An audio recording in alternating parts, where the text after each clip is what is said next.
Hello and welcome to another episode where we attempt to fall asleep, but we succeed because we have the help of Habibi Spice. Tonight, we are going to be continuing the story of Dracula, who is a vampire. If you did not listen or watch part 1, go watch or listen to part 1. But if you already know the story and you want to jump right in, then come and jump right in. But before you jump right in, make sure that you are in the right environment. Because the end goal of this is to fall asleep like this. If you are not in an environment to fall asleep, don't listen to this. You're at work. You work cashier, cash register. Don't listen to this. If I'm being checked out in the supermarket and my cashier fall asleep, I'm going to be angry. So don't do this. Yalla. Chapter 3. Jonathan learns he is a prisoner. Ya haram. Jonathan slept late into the next day. When he awoke, the Count was gone. In addition to another fine meal, which Jonathan would eat alone, the Count had left a note. It encouraged Jonathan to go anywhere he liked in the castle, except into those rooms whose doors were locked. And you must never, the note stressed, strangely, fall asleep anywhere else in the castle, except in your own room. Weird. Jonathan worked most of the day on the Count's property purchase. Needing a break, however, he decided that he would explore a bit. Listen to the note very quickly. The castle was like a museum, he thought, marveling at the antiques, art, and other collectibles, all of the finest quality, and most of which seemed to be hundreds of years old. In all of his wanderings, however, there were two things Jonathan did not see. The first thing missing was other people. There were no other people. How can the Count not have anyone to help him in this huge castle, he thought. The other thing missing, he noticed, was mirrors, even in the bathrooms. He was not vain, mind you, but a mirror did come in handy sometimes, such as when shaving, or when you have a pimple, you want to check for a pimple. Oh, I'm meeting Count Dracula, I don't want him to see my pimple. Hey Count, can you pop my pimple real quick?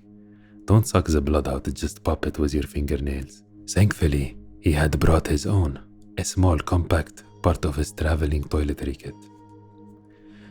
The Count came home that evening after dark, and their routine continued. The Count never ate, always claiming to have already eaten, and instead just kept Jonathan company, going over the papers he had prepared that day and asking him more questions about the house he was buying in London.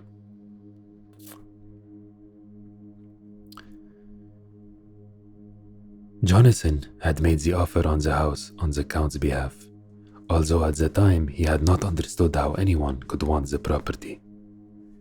Carfax was an ancient and gloomy stone structure with an attached old chapel, which had been abandoned for years. Having now met the Count, however, and having seen his current home, Jonathan realized that his new home would be perfect. He's putting 2 and 2 together, but he still has more pieces of the equation he needs to calculate. Goodbye, Larry. Goodbye, Larry. Perhaps it was his ancient Transylvanian roots, Jonathan thought, but the Count seemed meant for shade and shadow. Every night, the Count kept Jonathan up and talking almost until dawn. It seemed strange at first, but Jonathan quickly got used to it. After all, he thought, Some people were just night people, and as he was here on a job, he had to adjust to his client's schedule. I wanted Jonathan to be my realtor. Every day Jonathan woke up late, showered, ate his little mirror, used his mirror, not ate his mirror, ate a quiet breakfast alone, and worked on his papers. How much papers could you have? Khalas, day after day. Occasionally he would write in his little journal, which out of force of habit from childhood, he kept hidden on his body. Sometimes he wrote letters to his boss, Mr. Hawkins, or to his fiancée, Mina. But Jonathan dared not write anything too personal, and certainly not to write in shorthand, which Mina understood. This was because the envelopes the Count gave him for his personal use were so thin anyone could see right through to what was written on the paper inside. Just as speaking a foreign language in front of someone who did not understand could seem rude or suspicious, so might writing in shorthand, Jonathan thought. It was a dull routine, but then work was not necessarily meant to be exciting. And besides, soon some things would happen that would make him long for a dull life once more. Ya haram. Jonathan is oblivious. Hello, Habibi. First, the Count casually mentioned that Jonathan would be staying on at the castle for at least another month. Jonathan frowned. It seemed strange that this was such a long project. Seeing Jonathan's face, the Count frowned too. That is what I want, and I will take no refusal. Your employer assured me that my needs would be met. Is there going to be a problem? Jonathan forced his face to go blank. No, of course not. I will stay as long as you need me. The next thing that happened was even more upsetting. Unable to sleep one night, Jonathan hung his shaving mirror on the wall and was trying to shave when he heard the Count say, "Hello," directly behind him. Jonathan jumped, not so much because the Count had surprised him as because he realized that the Count's reflection did not appear in the mirror. What kind of strange magic is this? Spotting the mirror and himself not in it. The Count's eyes blazed with fury, and he made a sudden grab for Jonathan's throat. When his hands touched the rosary beads that held the crucifix Jonathan wore, however, the Count pulled away almost violently. But he was not finished. Muttering something about vanity, the Count opened the nearby window and flung the mirror outside. Somewhere far in the ravine below, the glass shattered into 1,000 pieces. So sorry about that, the Count said. But mirrors are not a good idea out here. They are so likely to break and cut people. And cuts are a dangerous thing in the country. A risk of infection, you know.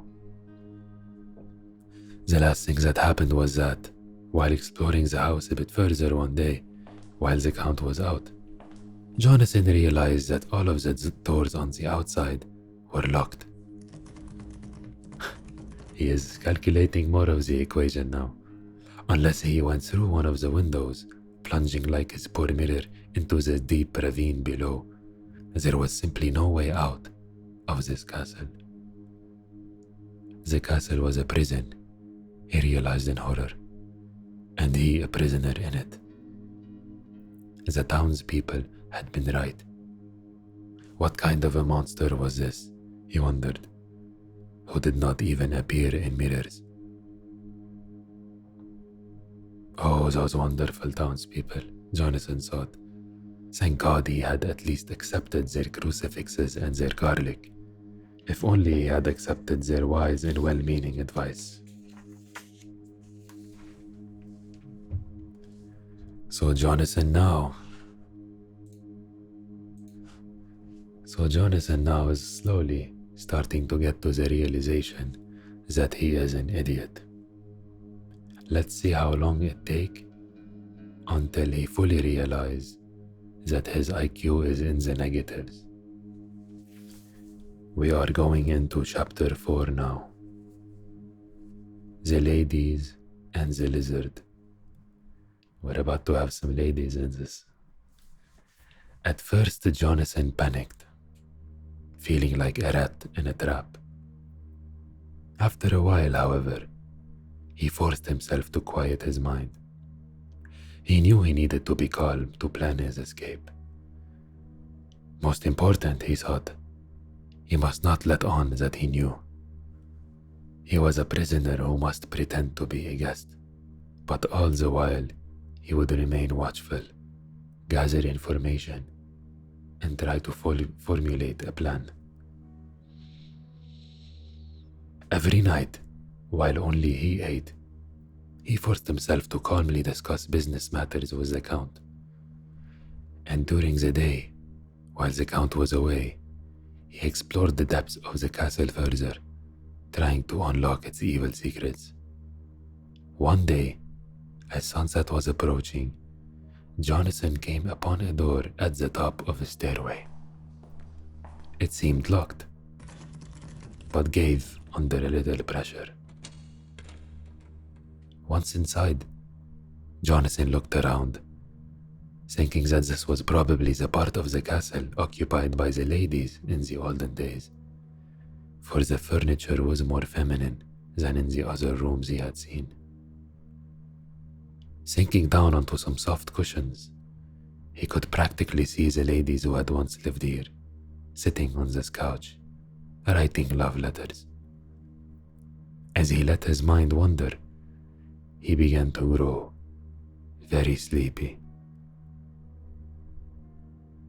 Despite the Count's warning, he decided that he would sleep here.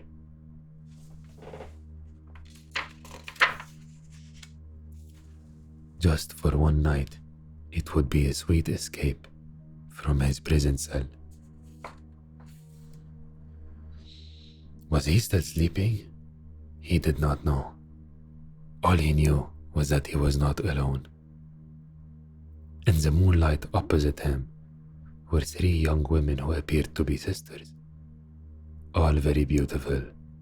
They had ruby lips and white teeth, and they floated around him like mist.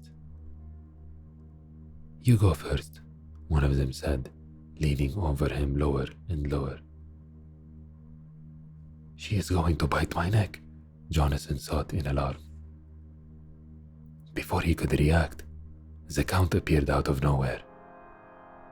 Furious, his eyes positively blazing, he grabbed the woman kneeling over Jonathan by the neck and threw her to the side like a rag doll.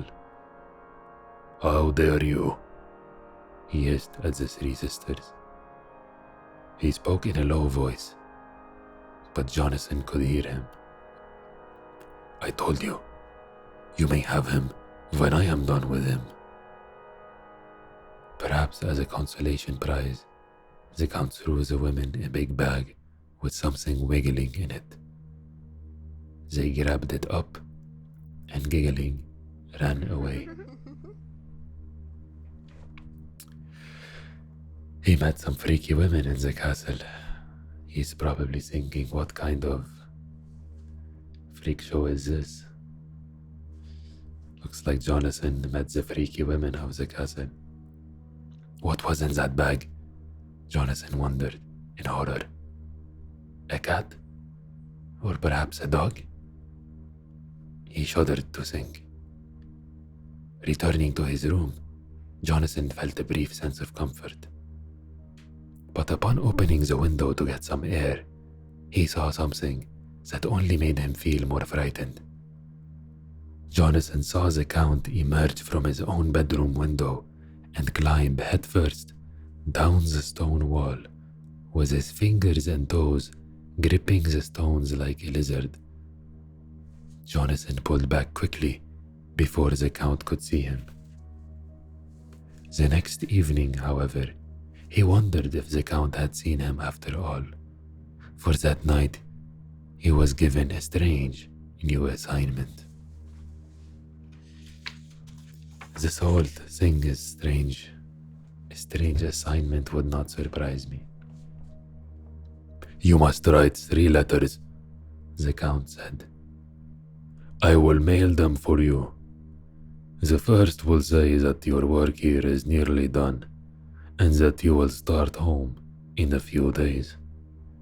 The second will say that you will be leaving the following morning, and the third will say that you have already left the castle and arrived at the town of Bistritz.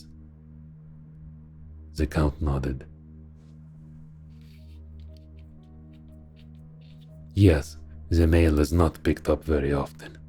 Given how busy you are, it really will be the best and most convenient thing for you to take care of all your letter writing up front.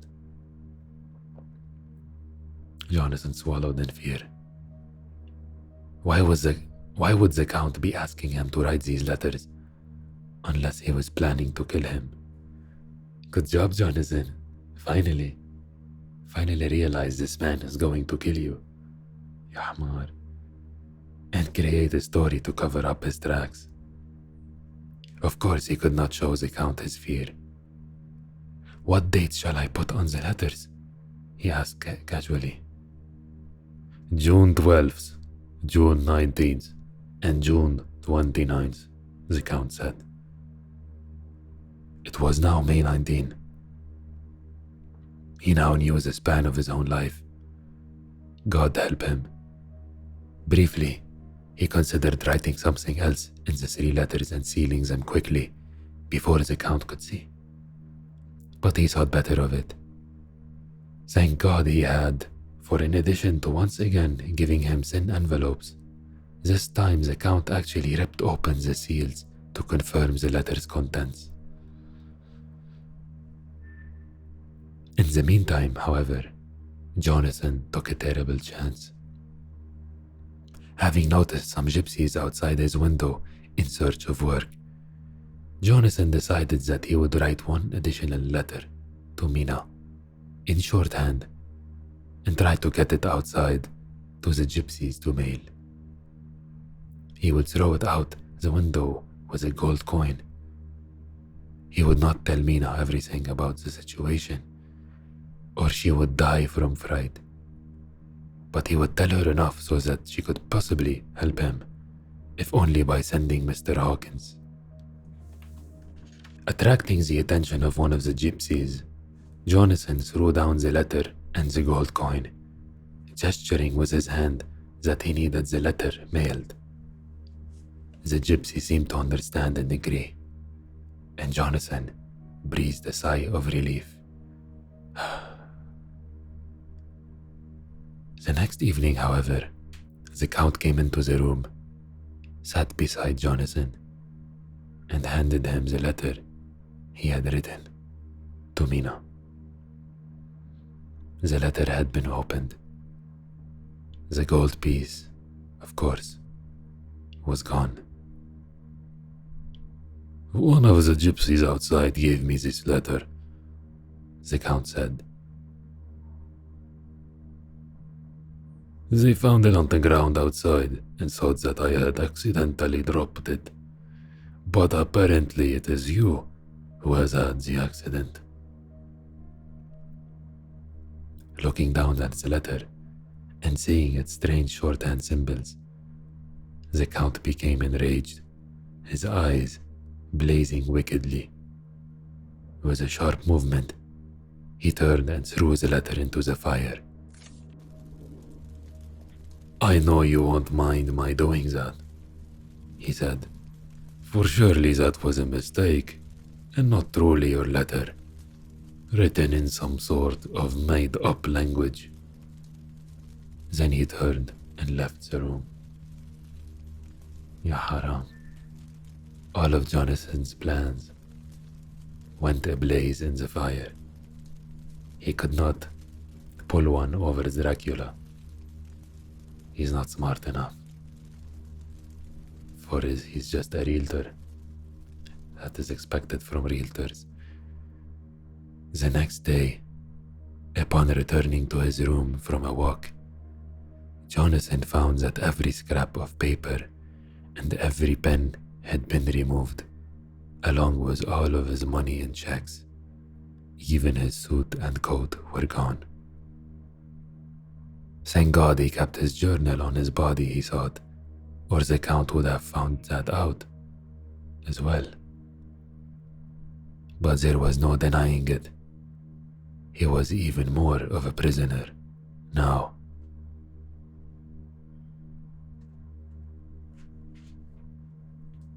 Ya haram, Jonathan.